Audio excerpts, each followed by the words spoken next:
Bruhim Abaim, sejam todos bem-vindos ao grupo de estudos Judaísmo para Todos da CIBRA.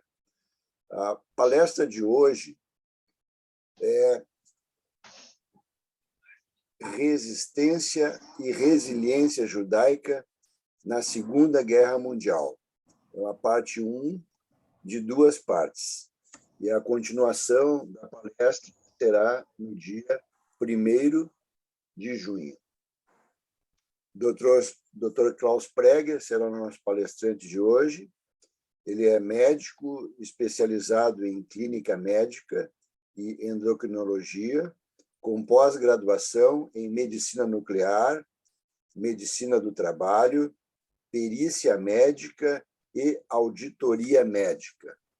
Pesquisador sobre os eventos históricos da Segunda Guerra Mundial. Então, passo a palavra para o Dr. Klaus Preger, ele vai fazer uma exposição e depois a gente vai ter o tempo de perguntas, né, conforme o critério do Dr. Klaus. Dr. Klaus, com a palavra, por favor. Vamos compartilhar a tela?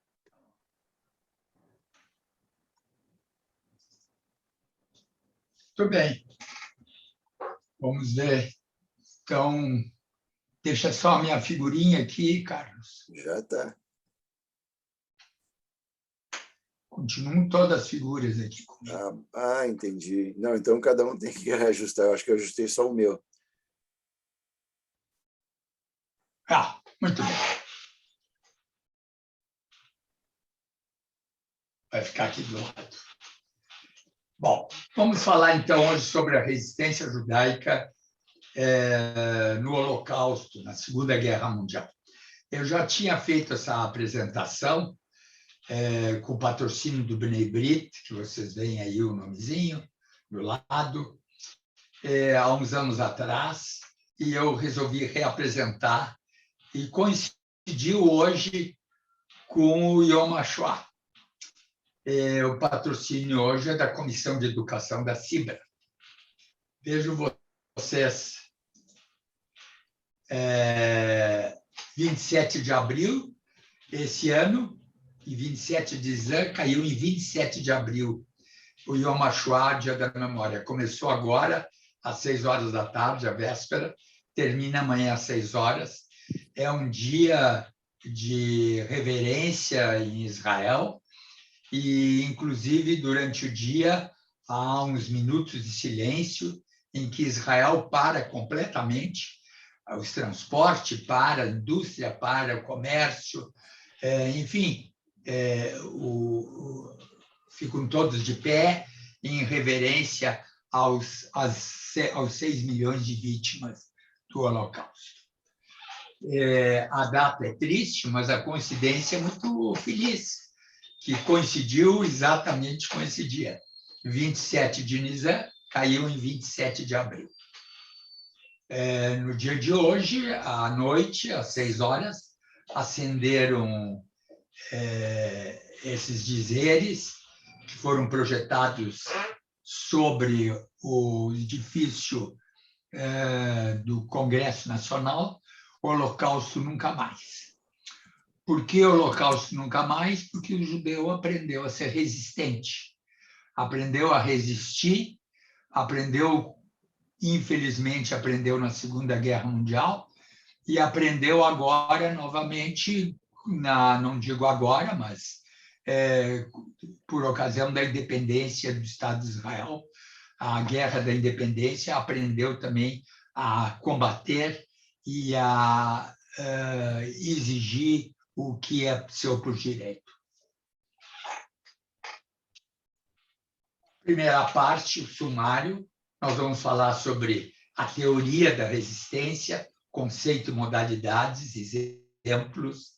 Vamos falar sobre a prata da casa em matéria de depoimento de sobreviventes. Vamos falar sobre o quebra-cabeça da história do Holocausto, a psicodinâmica da opressão, a coibição à resistência judaica, atos isolados, os movimentos alemães de resistência, que houve também, justo entre as nações e a resistência civil, política e literária. Modalidades de resistência judaica. Nós podemos dividir primeiro a resistência, que é uma manifestação contra uma agressão à integridade física, mental ou moral. Podemos dividir em não violenta e armada. A não violenta é a civil, política, filosófica, literária, os relatórios, cartas, diários, memórias e fotografias. E o simples desejo de continuar vivendo. Nos esconderijos, nos guetos, nas prisões, nos campos de concentração. E a resistência armada, como partizã, nos exércitos regulares dos seus países, nas revoltas nos guetos e campos e atos isolados. As modalidades de resistência judaica são os 4 RE: resposta, reação, resiliência e revolta. A resposta é um simples revide verbal. Após as leis raciais na Alemanha, o judeu era obrigado a caminhar pelo meio da rua se encontrasse um oficial sobre a calçada. Se ele fosse ofendido, não poderia responder, nem fazer nenhum revide, porque ele seria agredido, muitas vezes até a morte. Reação é a oposição a uma ação com o uso da força física para defesa, fugas e emigração. Um momentinho. A resiliência é a adaptação, a flexibilidade, a determinação de sobrevivência, a cooperação temporária, não confundir com colaboracionismo, e as atividades comunitárias, civis, religiosas, culturais, artísticas, preservação espiritual. E, finalmente, a revolta é o gesto indignado contra uma determinação de autoridade com o uso do próprio corpo, com ferramentas e armas. Haim Guri, um poeta israelense, escreveu essa obra em hebraico, Resistiu, de 1980. São várias páginas, eu fiz um resumo. Resistiu quem se dedicou ao contrabando de pão. Resistiu quem educou em segredo. Resistiu quem escreveu e distribuiu uma revista clandestina, descreveu um acontecimento e o enterrou na terra. Vocês vão ver que isso aconteceu também. Resistiu quem escondeu uma Torá. Resistiu quem ajudou, disse uma palavra de consolo ou conforto para as pessoas em sofrimento. Resistiu quem falsificou documentos e, com isso, outorgou uma vida.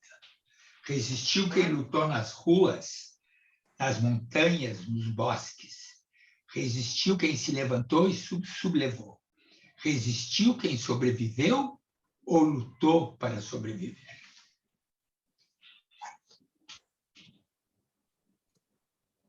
São todas modalidades de resistência. Além disso, vamos falar rapidamente sobre a história do Holocausto, quebra-cabeça dessa história. A gente pode pensar, às vezes, que terminou a guerra e os relatórios estavam prontos, um livro sobre o Holocausto estava pronto. Não estava. Não se tinha conhecimento de quase nada do que havia ocorrido no Holocausto. Nós não tivemos um historiador, como na época romana, judaico-romana, que era o Flávio Joséfo, que registrou em loco a destruição de Jerusalém e as batalhas do exército romano. Descreveu, fez livros, e esses livros existem até hoje. E são fonte de conhecimento para a história daquilo que ocorreu naquela época, no primeiro século depois da Era Comum. E esse quebra-cabeça da história do Holocausto se formou ao grande número de manuscritos, cartas, diários, relatos de fatos e números, relatórios, fotografias e outros documentos, e testemunho de sobreviventes. Foram importantes também relatórios e fotos da resistência polonesa no seu relatório de 1942. Eu vou mostrar para vocês. Em 1942, escreveram um relatório graças ao Witold Pilecki, que era um oficial da resistência polonesa, que se deixou prender no campo de Auschwitz para relatar ao mundo o que estava ocorrendo. Ele conseguiu fugir e foi um dos escritores, foi um dos relatores desse documento da resistência polonesa sobre o extermínio em massa de judeus na Polônia ocupada. Outras peças desses documentos foram obtidas pelos próprios alemães. Os arquivos com lista dos deportados, lista dos prisioneiros dos guetos, lista dos prisioneiros nos campos, os trabalhadores forçados e fotos. Fotos que o exemplo típico é do álbum de Auschwitz e do relatório de Stroop. Foram documentos e álbuns, fotografias obtidas por eles mesmos e que foram resgatados e que serviram como testemunha e que nos relatou de uma maneira quase viva daquilo que ocorreu durante o Holocausto.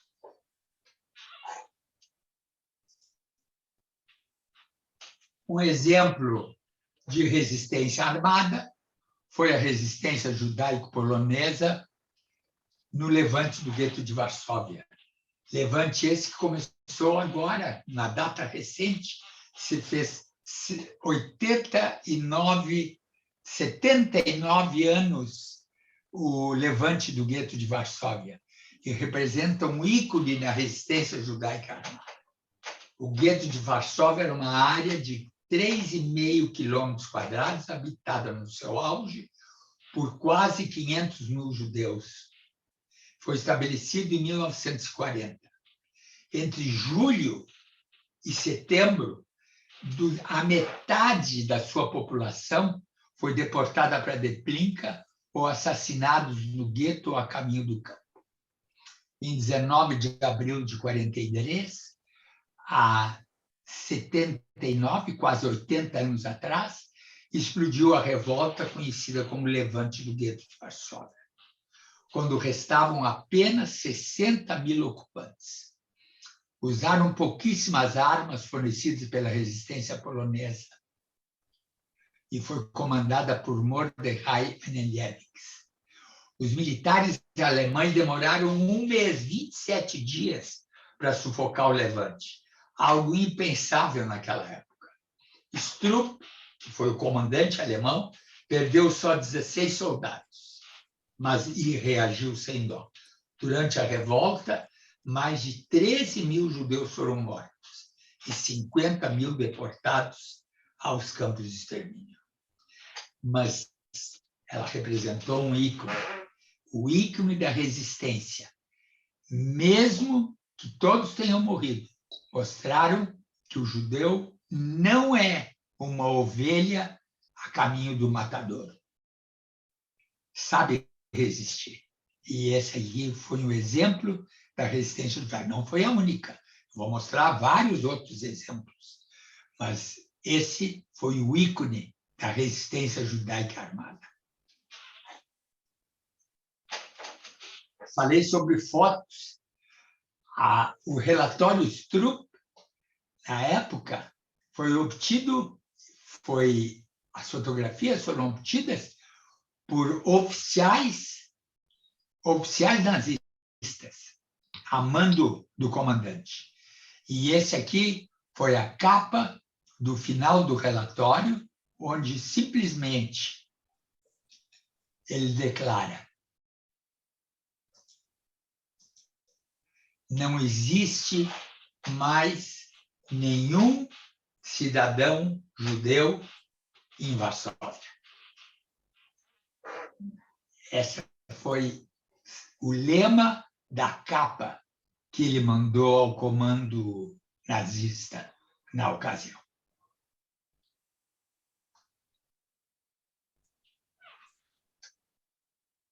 mostrando uma das fotografias em que essas mulheres são aprisionadas e mais tarde mandadas para o campo de concentração.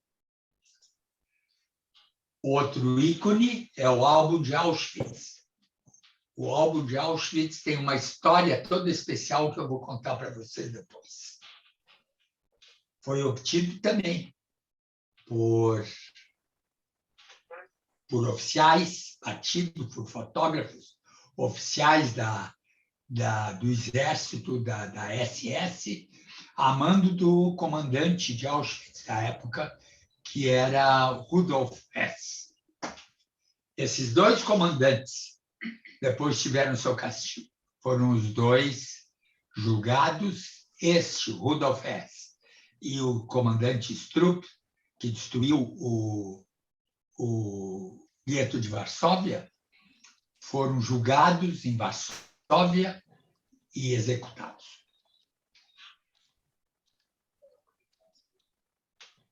Eu vou contar a história desse álbum para vocês depois.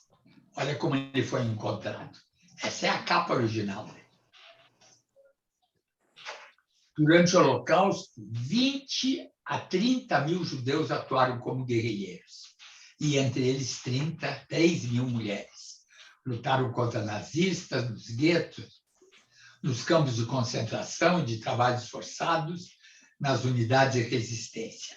O exemplo aqui de 2 mulheres que fizeram parte dos partisans. Hirsch Glick, ainda falando sobre resistência não armada.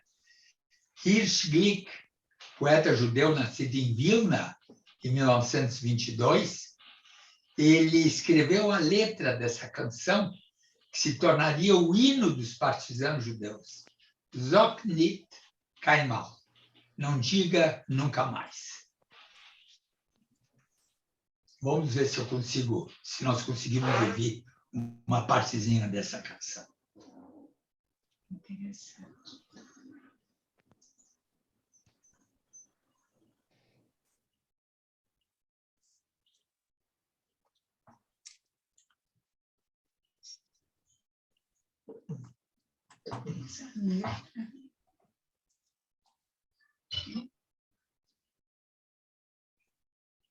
Não.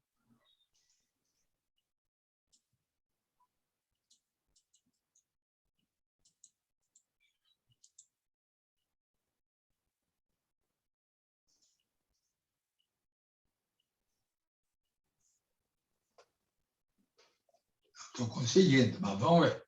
Mais um pouco.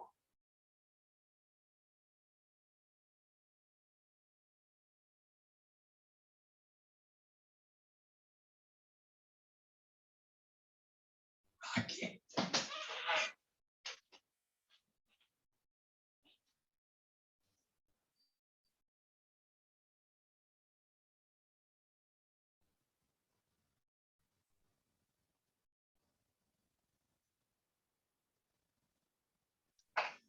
A gente não está conseguindo ouvir. Tu teria que compartilhar o som também. A gente só vê o slide. Não tem som? Não, não tem som, a gente só consegue ver o slide. Só slide. Só consigo ver o slide Então não adianta. sem nenhum som. Tu teria que ver ali a configuração para tu liberar o som, para compartilhar o som também. Então não adianta, não. Uma pena. Depois eu vou ver se eu faço isso. Tá, eu coloquei Share Sound aqui, vamos ver se funciona. Tenta de novo. É que eu não tenho isso aqui. Para tu clicar no teu Share Screen, naquele verdezinho, lá no canto esquerdo embaixo tem Share Sound. Tem uma caixinha ali para clicar.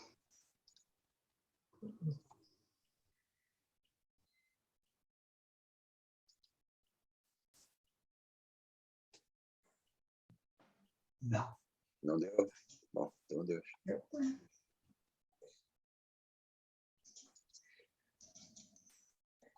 Então, vamos adiante.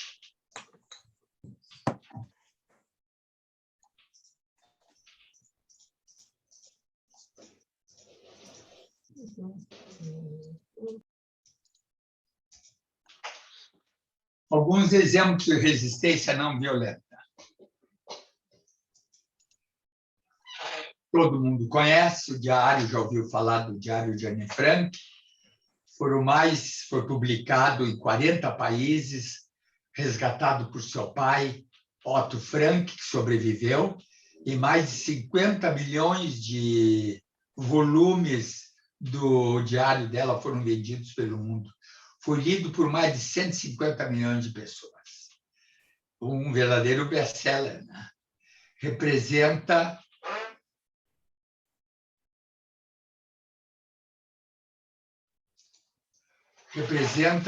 É um exemplo, é um ícone da resistência não violenta, das histórias das famílias acobertadas, descobertas e enviadas aos campos. Resume a ocupação pelo exército alemão, perseguição aos judeus, a necessidade de ocultação, delação, a prisão, deportação aos campos e o extermínio. Esse é outro exemplo dessa psicóloga atualmente americana, é a Edith Eger.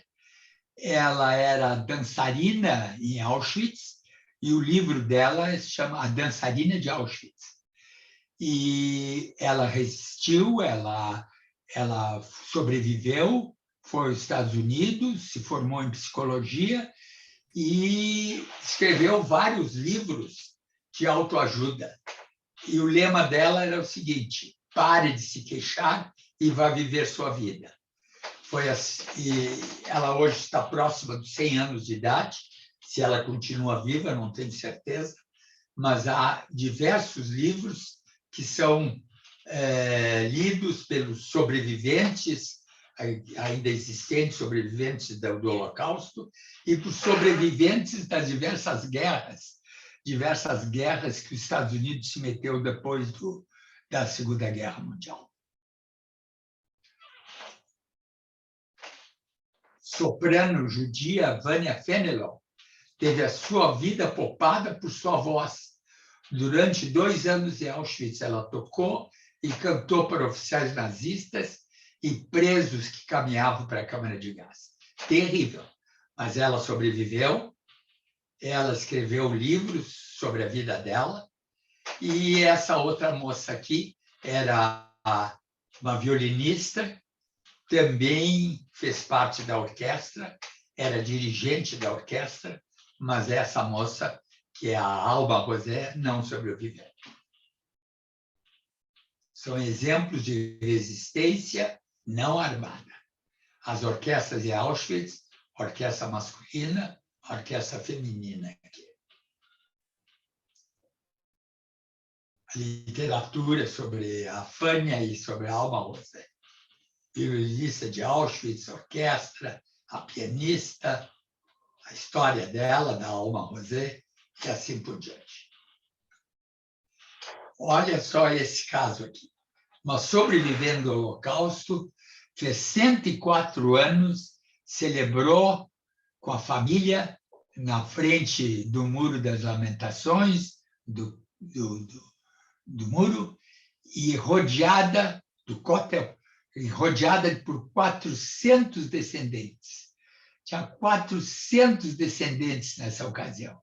É ela aqui junto com tataraneto dela. Então, vocês veem...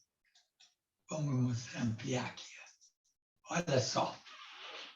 Todos ortodoxos. As mulheres vestidas, coloridas, as crianças, e os homens todos de preto. É incrível. Ela está aqui, ó. Como é importante a vontade de sobreviver e a luta pela sobrevivência. Uma única sobrevivente teve 400 descendentes.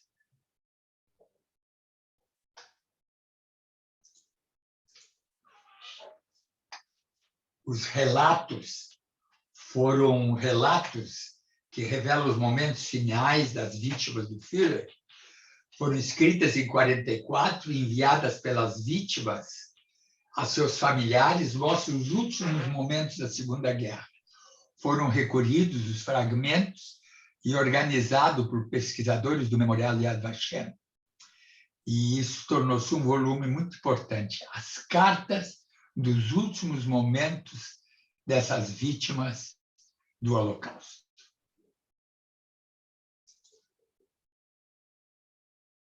Falei para vocês das cartas, dos relatórios que foram enterrados junto ao campo, no campo, e que foram resgatados mais tarde, após a libertação do campo.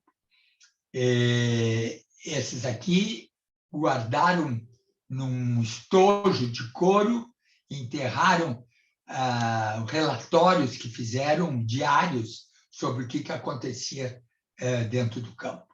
Só para vocês mostrar aqui a recuperação e restauração dessas cartas, como foi encontrado um borrão só e como conseguiram recuperar a ponto de poder ler facilmente o que está escrito.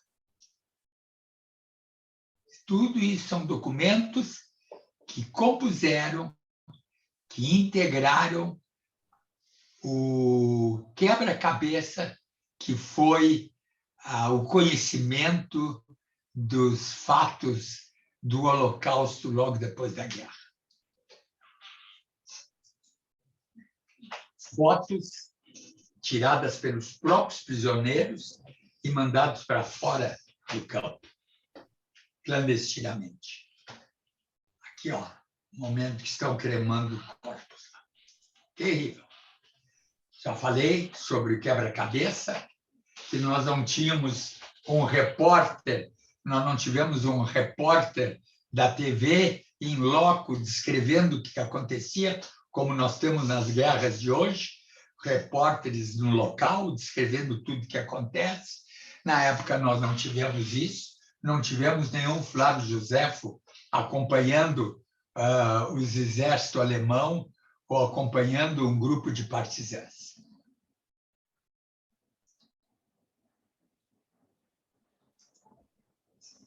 Aqui estão os livros de Flávio Josefo da época. A destruição de Jerusalém. Aqui é um busto dele. O narizinho não engana, né? Ele manteve a sua fé, se ele adotou a nacionalidade romana, mas manteve a sua religião, manteve a sua fé judaica. Eu tenho um livro também, é a História dos Hebreus, por ele, a primeira parte, primeiro volume, Antiguidades Judaicas, a Guerra dos Judeus contra os Romanos e o apêndice. Aqui, voltando ao assunto do relatório de Stroop, aqui está ele, o comandante, todo bonitinho, né? E aqui os acontecimentos do gueto de Varsóvia, e em loco, no momento que ocorriam, as fotografias, os prisioneiros, as mulheres prisioneiras, as crianças, as pessoas saindo de dentro do edifício em chamas. O gueto de Varsóvia não mais existe.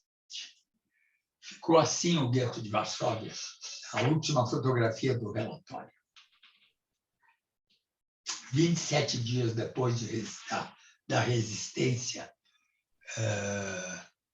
dos residentes, dos últimos residentes.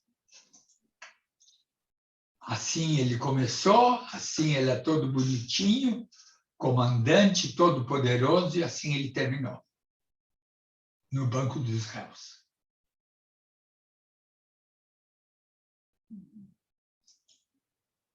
O álbum de Auschwitz, vou contar alguma coisa sobre isso.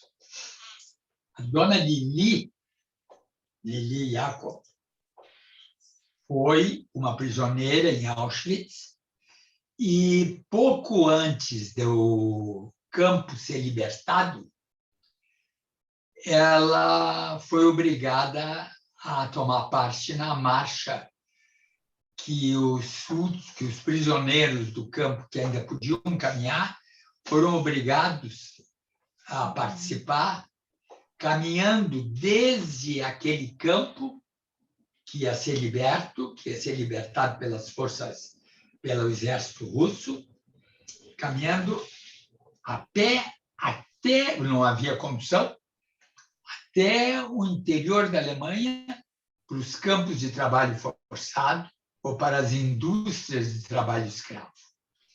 Ela foi levada a diversos campos de trabalho forçado, a diversas indústrias, e terminou sendo mandada para o campo de concentração de Dora, a 650 quilômetros de Auschwitz.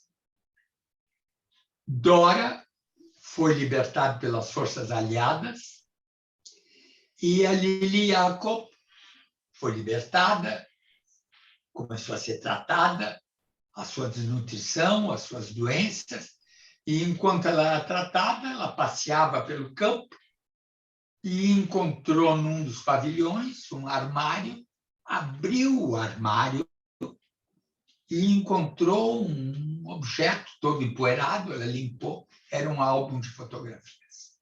Vejam só, ela abriu esse álbum e estarrecida a 650 quilômetros de Auschwitz, onde ele foi feito o álbum, onde foi batidas as fotografias, ela encontrou fotos da família dela. Quando chegaram esses prisioneiros húngaros, chegaram em Auschwitz, foram fotografados, ela fotografada, a família toda dela, as avós, os irmãos, que nenhum deles resistiu, nenhum deles sobreviveu, apenas ela sobreviveu.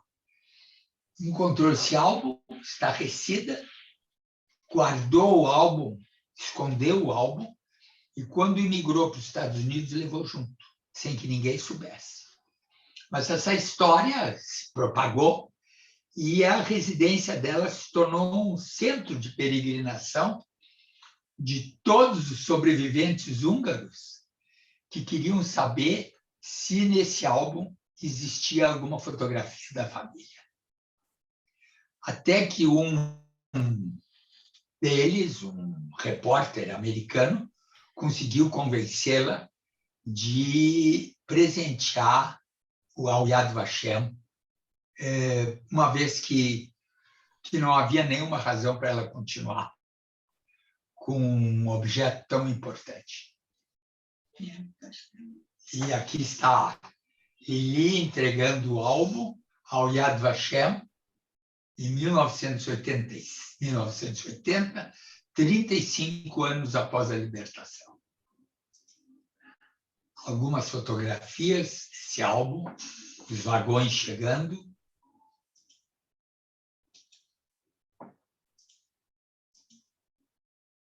Aqui as filas de crianças descendo dos vagões, as bubas, os irmãozinhos, possivelmente essa é a fotografia que ela encontrou.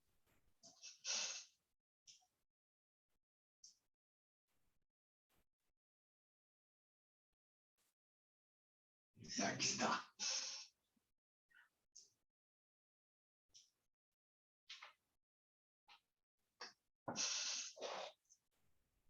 E essas duas outras fotos também fazem parte desse álbum, que são as fotos mais estarrecedoras que se pode imaginar.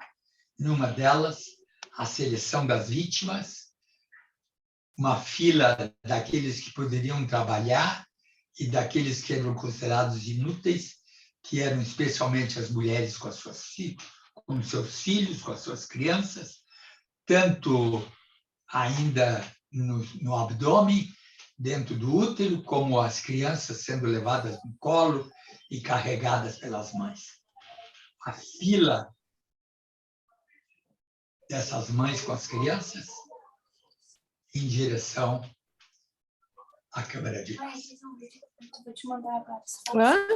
Não vi nada. Tá, já te mandei. Tem algum microfone aberto aí. Aqui mostrando para vocês, nessa foto, ela é tão estarrecedora que mostra a fumaça das câmaras de cremação.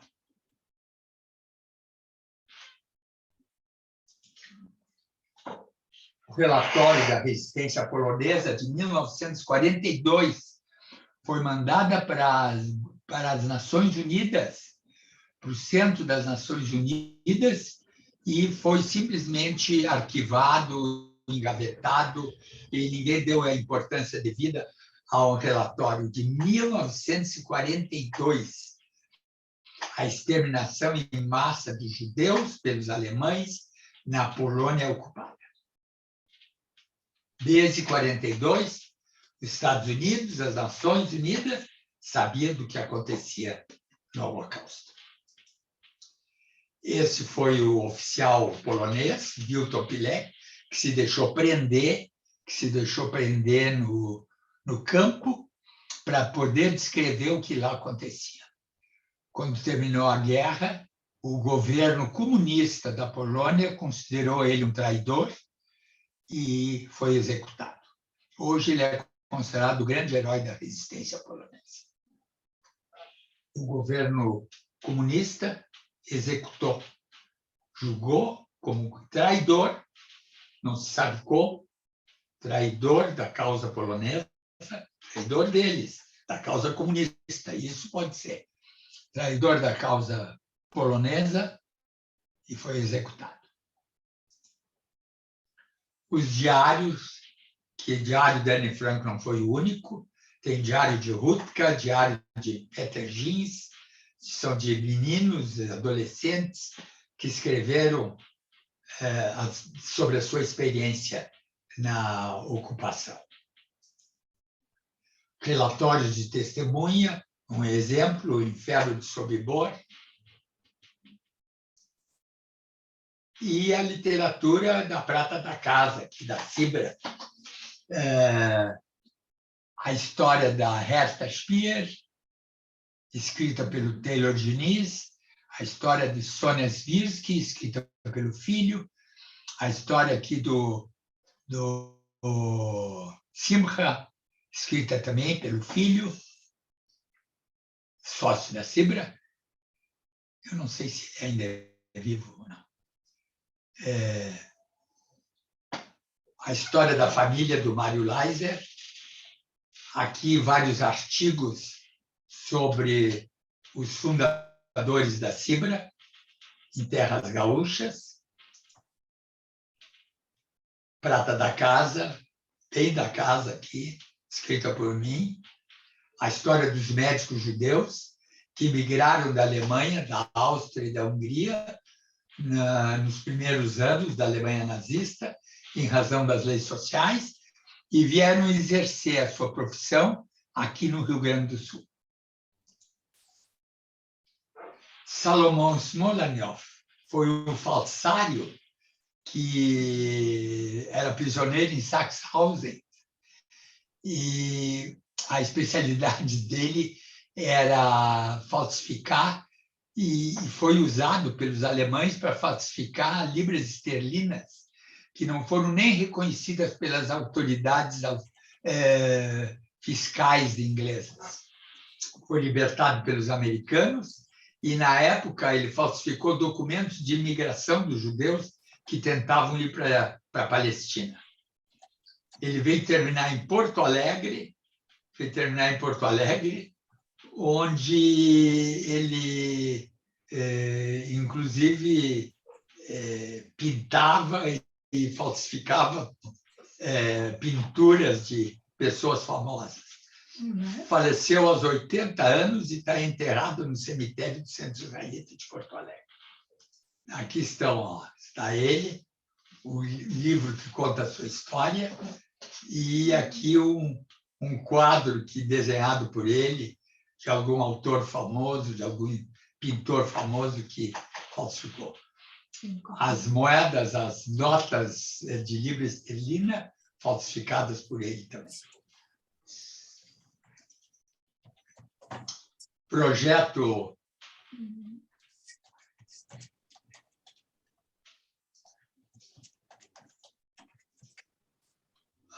meu Deus do céu.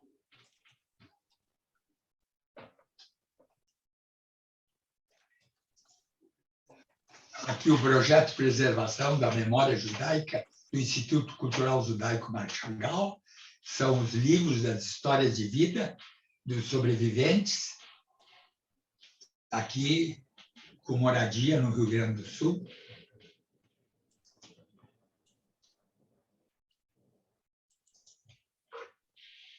Uma entrevista para esse projeto foi feita por mim, foi meu pai, entrevistei meu pai, uma entrevista de 120 minutos, foi a entrevista número 1 do projeto, 001 aqui, ó.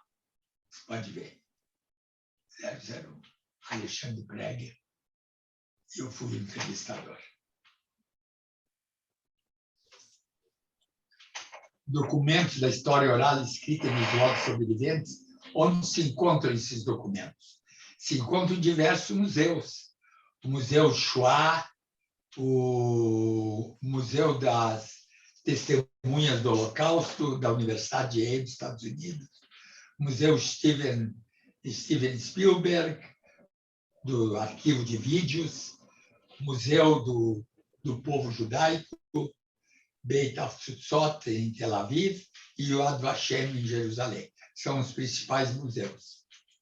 Nós temos aqui no Brasil também o Instituto Cultural Judaico Marc Chagall, com seus arquivos, Museu Judaico do Rio de Janeiro, Instituto Histórico Israelita Mineiro, Museu do Holocausto de Curitiba e o Memorial da Migração Judaica de São Paulo.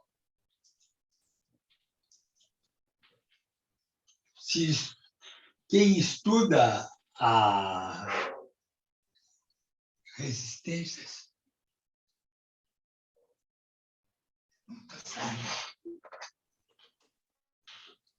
Como tornar. Quem quer estudar a resistência judaica na ocupação nazista, precisa estudar a psicodinâmica da opressão. Síndrome da opressão de Elson Arruda, é um psicólogo e psiquiatra brasileiro. Vocês vão ver, eu vou mostrar para vocês. Tem que estudar o síndrome de Estocolmo, que é um estado psicológico particular.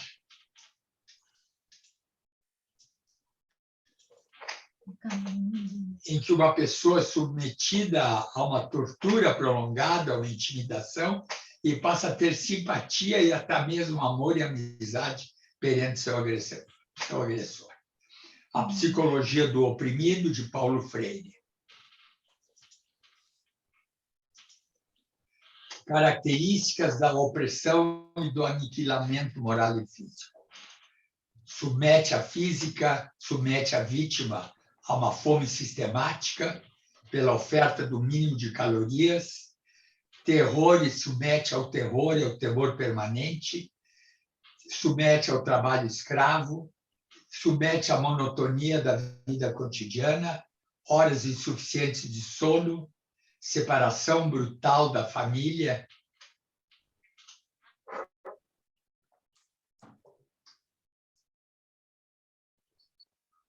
confinamento em bairros ou pavilhões nos campos de extermínio e nos campos de concentração, condições de habitação e higiene extremamente precárias, e brutalidade, submete a brutalidades resultando de lesões físicas graves e morte.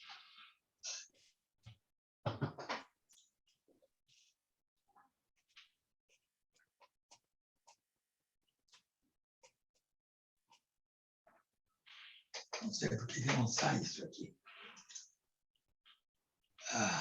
Síndrome da opressão, de Elson Arruda, médico psiquiatra brasileiro, descreve 3 fases de reação do oprimido.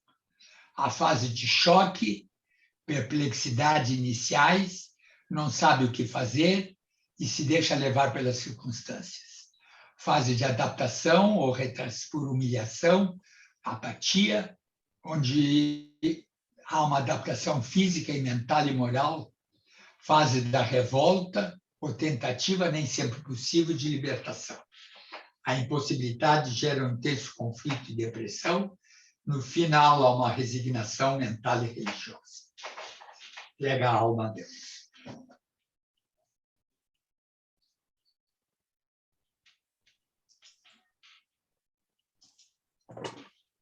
Síndrome do sobrevivente. Um dos fatos que ocorreram é de que muitos sobreviventes não queriam nem discutir, nem falar sobre o que aconteceu durante o Holocausto com eles. E se descobriu depois que não queriam falar, em parte por um sentimento de culpa e depressão profunda, por ter integrado forças de repressão, tais como grupos de capo, Sonderkommando, por ter pertencido a grupos e pavilhões de prostituição, por ter pertencido a grupos de entretenimento de oficiais nazistas, ter lutado individualmente pela sobrevivência e oprimido ou abandonado companheiros de infortúnio, ter pertencido ao Judenrat nos guetos, por ter abandonado familiares e por ter simplesmente sobrevivido enquanto a maioria perdeu a vida.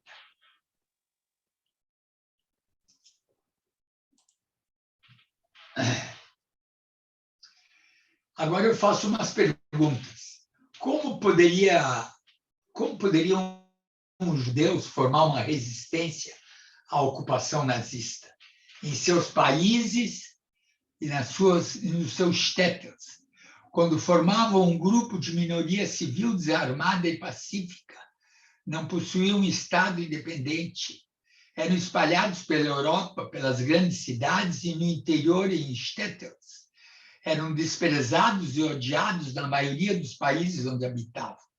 No interior, eram desprezados, viviam em vilarejos, em situação de semi-miserabilidade. Nas cidades, se abastados, eram invejados e odiados. Sem treino no combate militar. Como poderiam fazer resistência a seus exércitos se havia uma recusa discriminatória de engajamento nos exércitos regulares? Os que lutaram no exército alemão ou austro-húngaro na Primeira Guerra Mundial foram considerados traidores e culpados pela sua derrota. Na Segunda Guerra, lhes era atribuída a culpa pelo confronto de seus países contra o exército alemão e continuavam representando o eterno bode expiatório. Como formar resistência à ocupação nazista nos guetos, nos grupos partisãs? Foram trancafiados, isolados nos guetos, foram caçados, na fuga para onde ir, onde se esconder. A maioria dos grupos de resistência não aceitava judeus nas suas fileiras. Os judeus capturados eram torturados e executados sumariamente. Além disso, existia a política alemã da resistência, da responsabilidade coletiva, onde centenas ou milhares eram mortos em represália a um ato de sabotagem do judeu ou a uma tentativa de fuga. Como formar resistência no campo de concentração? Com aquele aprisionamento, circunstâncias de saúde, vestuário, abrigo, proteção às intempéries, condições desumanas destinadas a enfraquecer ao extremo as condições físicas e morais dos aprisionados. Os que eram escolhidos para o trabalho escravo, os esforços eram extremos e subtraía qualquer tentativa de reação. A agressão a policiais, tentativas de fuga eram penalizados com execução sumária. Experiências praticadas pelos médicos ainda levavam vítimas à fraqueza e esgotamento. Como que poderia haver resistência? Mas houve. E vocês vão ver que houve e muita resistência. Resistência armada. Inicialmente, vamos falar sobre os atos isolados e vamos deixar a resistência armada para a segunda parte dessa apresentação.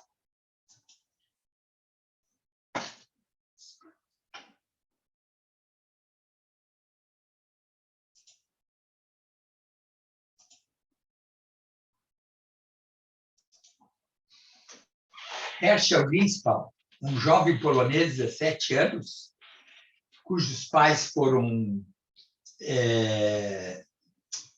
deslocados na Alemanha para a fronteira entre a Alemanha e a Polônia, estava em Paris, se dirigiu à embaixada alemã em Paris e foi atendido pelo Ernst von Rath, um diplomata alemão, e atirou contra o diplomata, que morreu 24 ou 48 horas depois.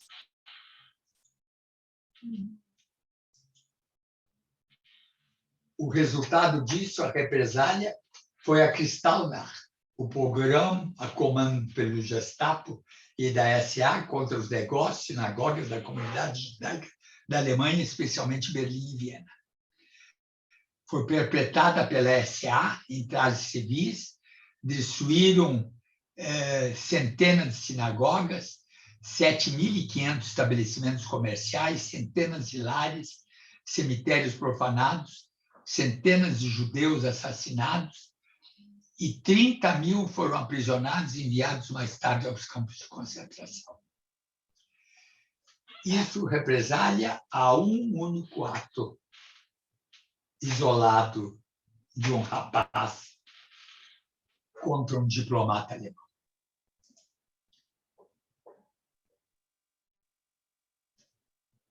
Eu não consigo tirar essa lista preta aqui embaixo.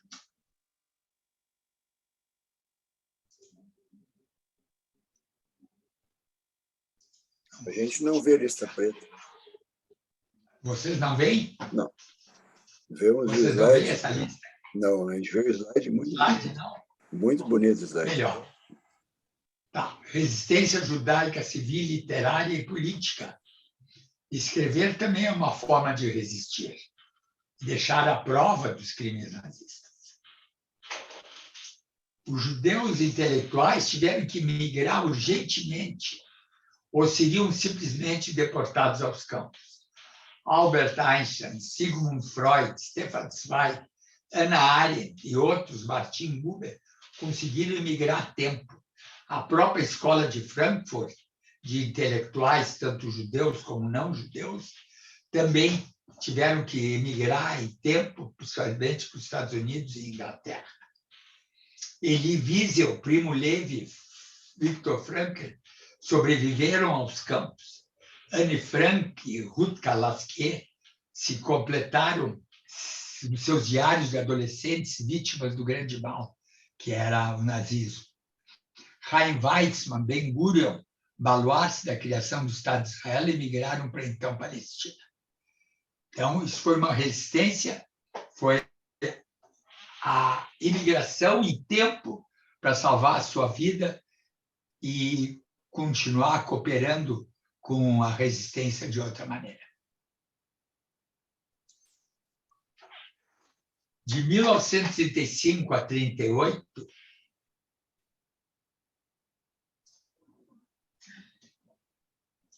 o governo nazista divulgou mais de 80 listas contendo 5.000 nomes de expatriados, ou seja, indignos de manter a cidadania alemã por suas ideias antinazistas e por terem faltado ao dever de fidelidade ao Reich, ao povo alemão. Resistência não judaica de políticos alemães, entre eles escritores, poetas, filósofos, artistas, professores e cientistas. Houve um movimento da juventude alemã antinazista. Houve um protesto feminino coletivo na Rosenstrasse. Então, eu quero mostrar com isso que houve também uma resistência dentro da própria Alemanha. Ela foi bastante significativa, vocês vão ver. 80 listas contendo 5.000 nomes de expatriados. a escola de Frankfurt, de intelectuais alemães, judeus e não judeus. Só escapou quem emigrou. A resistência política, aqui, ó, durante a Segunda Guerra Mundial, mais de 3,5 milhões de alemães opositores do regime nazista foram enviados aos campos, Sachsenhausen e Dachau, e prisões da Gestapo por razões políticas. E aproximadamente 77 mil alemães foram executados. Isso faz parte de uma exposição permanente chamada Topografia do Terror, em Berlim, na prisão sede da Gestapo e da SS em Berlim, nas ruas Wilhelmstrasse com Prinz Albertstrasse.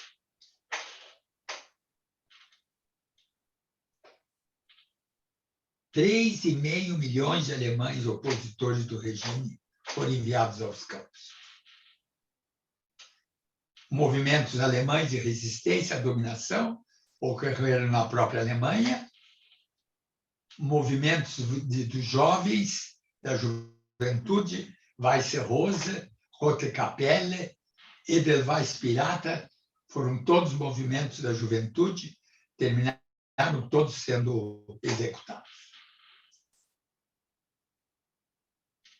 Na Rosenstrasse, também as mulheres alemãs de maridos judeus fizeram um protesto à frente da prisão antes de seus maridos serem mandados para o campo de concentração e conseguiram, ficando vários dias protestando, conseguiram a libertação de 2 a 3 mil prisioneiros que foram autorizados a retornar às suas lares.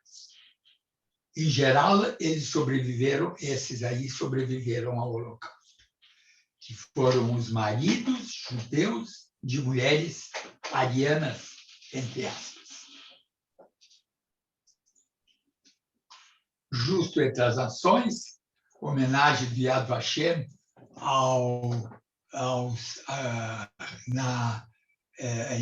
aos não-judeus que resistiram às imposições nazistas e salvaram milhares de judeus sob o risco da própria vida. Assim foi o caso da Irena Sandler, que salvou 2.500 crianças judias, o casal Zabinski, que escondeu crianças de 300 judeus no zoológico de Varsóvia. Em Amsterdã, o diretor de uma creche conseguiu resgatar 1.000 crianças da deportação com a ajuda de jovens da resistência holandesa. Mais de 6.500 poloneses receberam essa homenagem de justo entre as nações. No Brasil, nós tivemos 2 justos.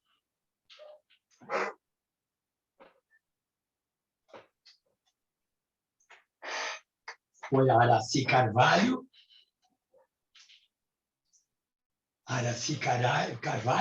esposa de Guimarães Rosa, a Justa, funcionária da seção de passaportes do Consulado Brasileiro em Hamburgo, e Luiz Martins de Souza Dantas, o Quixote das Trevas, embaixador do Brasil em Paris e em Vichy, que assinavam ou obtiveram visto brasileiro nos passaportes de judeus perseguidos que vieram para o Brasil. Nicholas Vinton salvou 670 crianças no chamado Kindertransport, que ele conseguiu. O Salvador. Hein?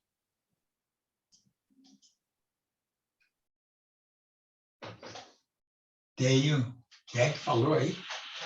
Nicholas Winter, Schindler britânico, salvou 670 crianças. Durante um ano, Nicholas Winter organizou comboios para transportar as crianças judias de Praga para a Grã-Bretanha para adoção, antes que a guerra iniciasse na Tchecoslováquia. Ele permaneceu anônimo até 1988, quando a mulher, a sua esposa, descobriu no sótão da casa um caderno com o nome dessas crianças resgatadas. deu o caderno a um jornalista, que, por sua vez, convidou Nicholas a assistir ao programa da BBC, na qual, para sua surpresa, ouviu a sua própria história. E todas as pessoas que salvou se levantaram e o aplaudiram, porque estavam na plateia. Ele recebeu várias medalhas de herói do Holocausto, mas não foi agraciado como justo entre as nações, porque ele tinha vários judeus na sua família. Então, ele não foi considerado um não-judeu para poder receber a homenagem de justo entre as nações. Ele recebeu outras medalhas e outras homenagens. Aqui está ele, no meio das pessoas adultas já que ele salvou quando eram crianças. Ele aparece aqui com uma cara não muito satisfeita. Com a cara não muito satisfeita, porque ele não queria ser homenageado. Foi homenageado à força, quase. Ele não queria, era uma pessoa extremamente humilde.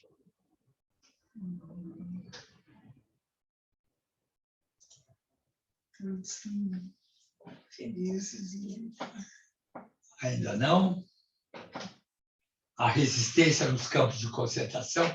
Na parte 2, na segunda parte, que será no dia 1º de junho, vamos falar sobre a resistência nos campos de concentração, nas florestas, nos guetos, os judeus combatentes dos exércitos regulares, os judeus na inteligência, como decifradores, intérpretes e criptólogos, pesquisadores e cientistas judeus nos Estados Unidos, a atuação dos judeus americanos no combate ao nazismo, o papel primordial para o término da guerra e, finalmente, a Carta Testamento de Hitler, onde ele reconhece que os judeus realmente foram o grupo que ele tentou exterminar, mas que venceu a guerra contra os alemães.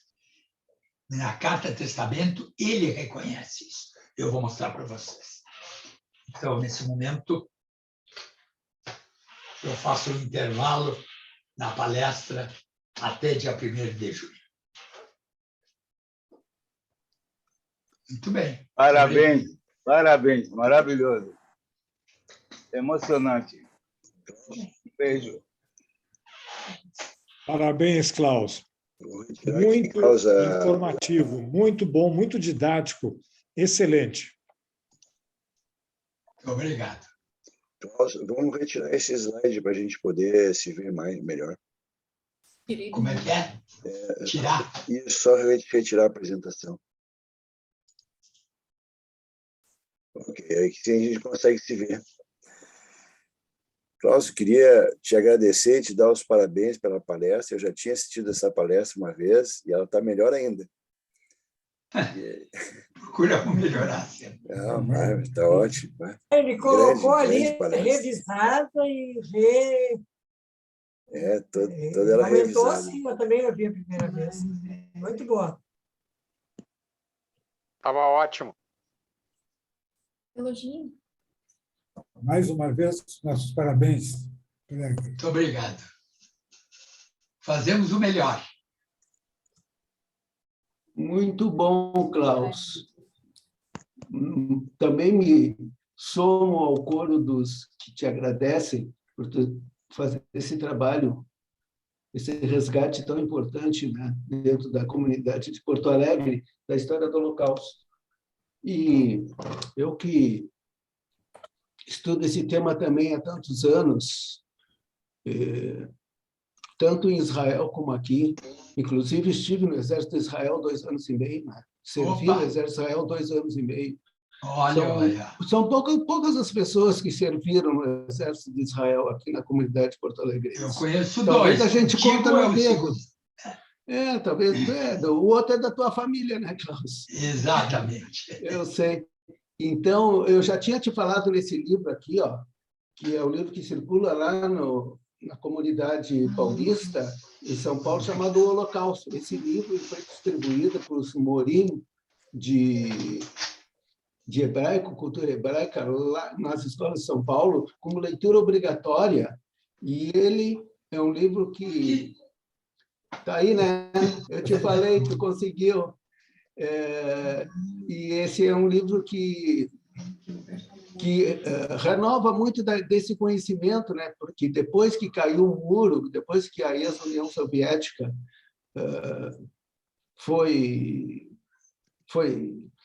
que acabou a ex-União Soviética, aí então toda aquela pesquisa em cima do que aconteceu naquela região começou a ser feita, porque até então não se tinha muito conhecimento, né? E esse livro aqui é um dos resgatam assim os últimos conhecimentos, é de 2010, né?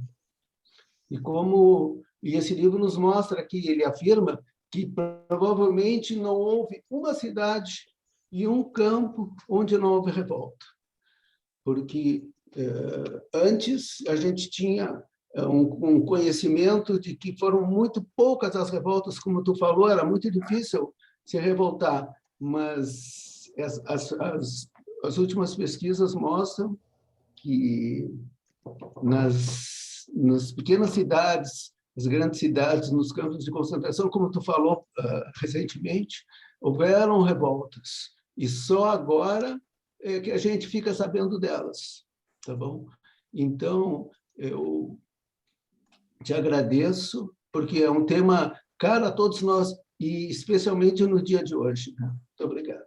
É que diariamente aparecem relatórios que poderiam ser acrescentados nesses livros, né? Porque esse livro não é, embora ele seja muito atual, ele não está completo, falta muita coisa. E por quê? Porque todos os dias aparecem novos relatórios que estavam escondidos, que estavam perdidos e assim por diante. Realmente é um quebra-cabeças que aos poucos vai ser montado, que já, enfim, já se sabe muita coisa, mas não tudo, não se sabe tudo ainda. Eu gostaria de acrescentar umas observações, posso? Claro. Claro. Então, 3 observações. Uma, vocês já ouviram falar do Israel Bleiberg? O Israel Bleiberg conhece muito sobre a FEB, a Força Expedicionária Brasileira. Ele é uma pessoa super ativa, eu não estou chamando de hiperativo, ele é super ativo, mora no Rio, eu tenho contato com ele, ele escreveu 2 ou 3 livros, Os Judeus do Cruzeiro do Sul, parece que é um deles, em que ele descreve a ação de judeus na FEB, um deles o Nuremberg, e alguns outros até do Rio Grande do Sul. Isso é um fato. O outro, o Steve Spielberg, a Fundação Shoah, isso eu fiquei sabendo ontem, ou anteontem, fez usando inteligência artificial, não sei se alguém já viu, eu até posso mandar para vocês. Eu li também. Ele fez uma preservação, porque, assim, pela biologia, pela realidade da vida, nós temos cada vez menos sobreviventes do Holocausto. Então, o Steve, com que ele faturou com a lista de Schindler, ele estabeleceu a fundação e tem ali, então, pela inteligência artificial, entrevistas. Saiu em 60 Minutes agora, recentemente, eu não sei se quanto tempo atrás, mas saiu entrevista com quem fez essas entrevistas. Mas, assim, antes de mais nada, Klaus, parabéns. Eu acho que em 1 hora tu conseguisse contar uma história de anos. Parabéns. Kolakavod. Eu conheci isso. Ou como se dizia na Cibra, meine Congratulationen.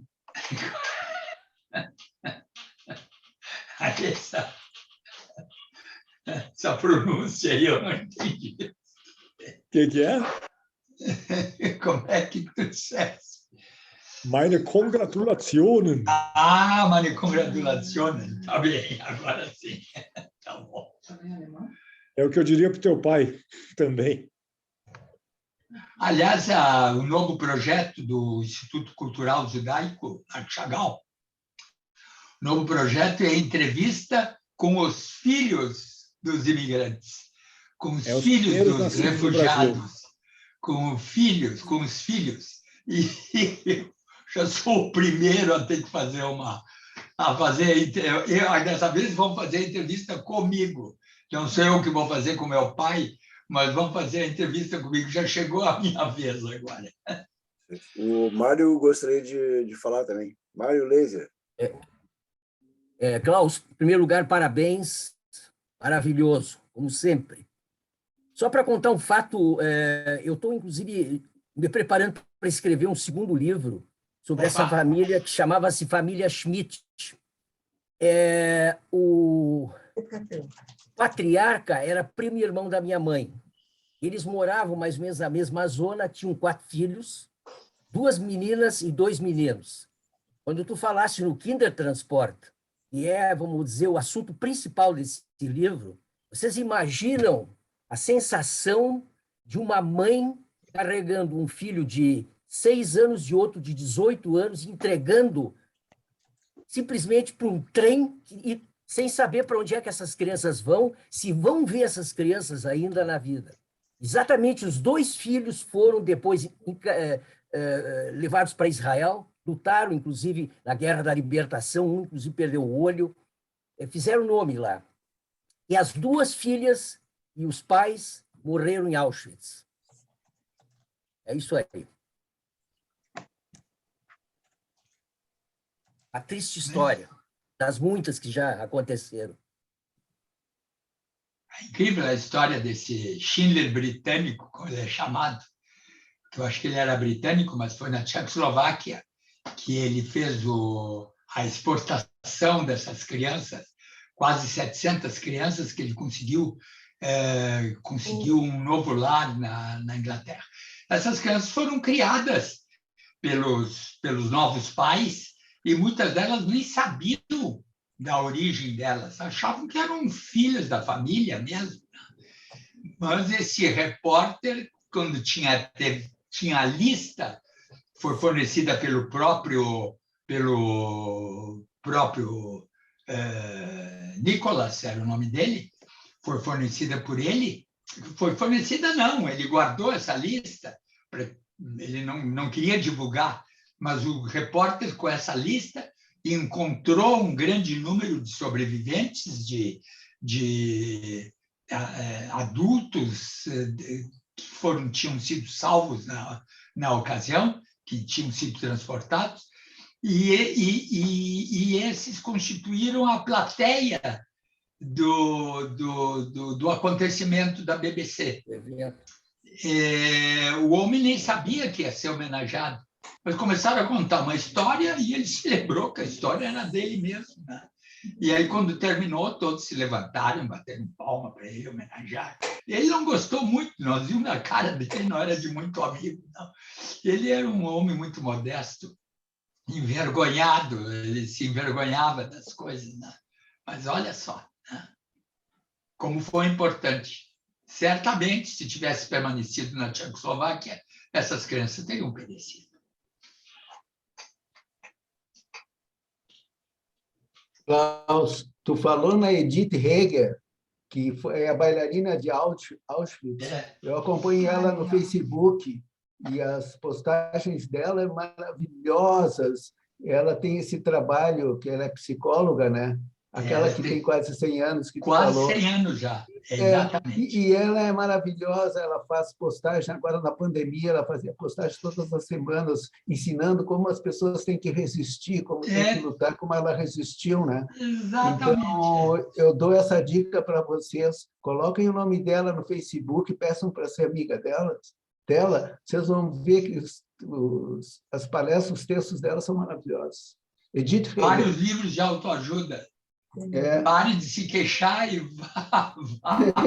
vá viver a sua vida. Edith Heger. Exatamente. A bailarina de Auschwitz. Isso.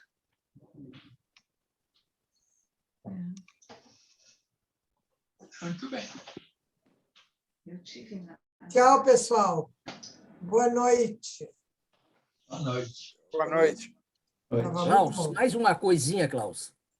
E fato terrível esse, né, que o mundo ocidental não deu bola para os judeus lá pelos anos de 42, quando foi divulgado, né, que eles estavam sendo levados a campos de concentração. E coisa terrível isso aí, né? E eu ouvi falar, inclusive, nas minhas pesquisas aqui, que os próprios judeus americanos, no começo, não davam bola para o que estava acontecendo na Alemanha. Não sei se tu tem algum comentário sobre isso. Bom. Sempre tem ovelha negra na família, não adianta. Eu não digo que todos os judeus não dessem bola, alguns, né? Mas a atuação, a ação dos judeus americanos no governo de Roosevelt foi essencial para a derrota do nazismo interno dos Estados Unidos. Vocês vão ver isso. Na segunda parte eu falo sobre isso. A atuação dos judeus americanos convencendo Roosevelt, primeiro, a ajudar os russos que estavam perdendo a guerra, e segundo, a declarar a guerra aos países do eixo, que ele só declarou mesmo com o bombardeio de Pearl Harbor, como represália ao bombardeio de Pearl Harbor. Senão, ninguém sabe se teria declarado guerra ou não aos países do eixo. Nossa, o Mário Becker gostaria de falar também. Não, eu já me manifestei, Carlos. Não, então tá. Obrigado.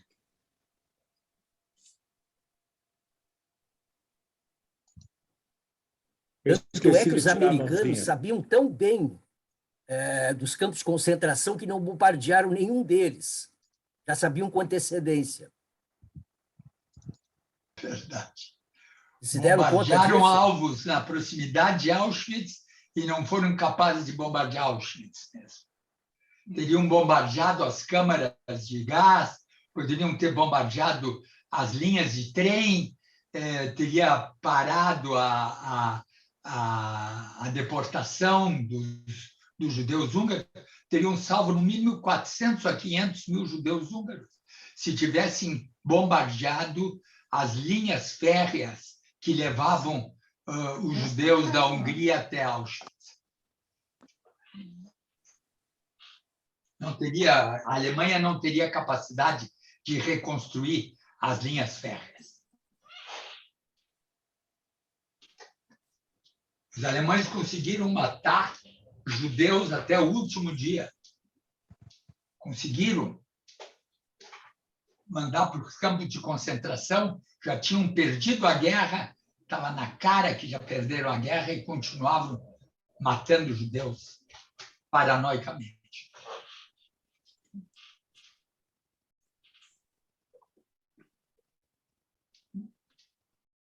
Tá bom, Carlos.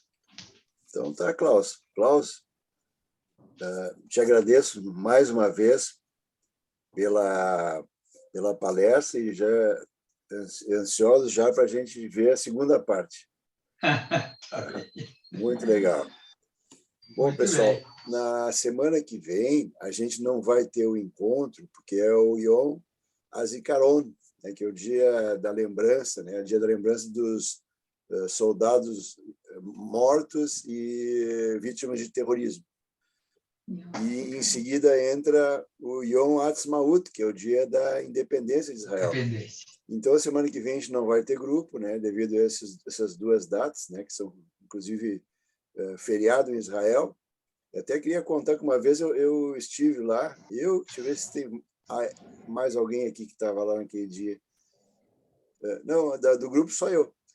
Então, a gente foi no Yom HaZikaron e Yom Ha'atzmaut. Então, o Yom HaZikaron era, assim, muito sóbrio. Então, aos poucos, ia entardecendo, ia passando para o Yom Ha'atzmaut, então virou um carnaval, daquela sobriedade virou um carnaval. Isso os israelenses fazem todos os anos. Um depois do outro. Eu acho que a gente estava em Jerusalém aquele dia. E a gente teve orquestra e tudo, é uma festa enorme, maravilhosa. Então, aí depois, o próximo encontro é dia 11 de maio, com o Monoteísmo Ético Judaico, Origem e Evolução, com o professor Kleber Marcolan. Esse é um trabalho que ele fez, demorou um ano para fazer, e É que nem o Klaus, que vai anos e anos pesquisando para juntar para nos dar uma aula maravilhosa. Então, o Kleber também, esse é um trabalho que ele fez.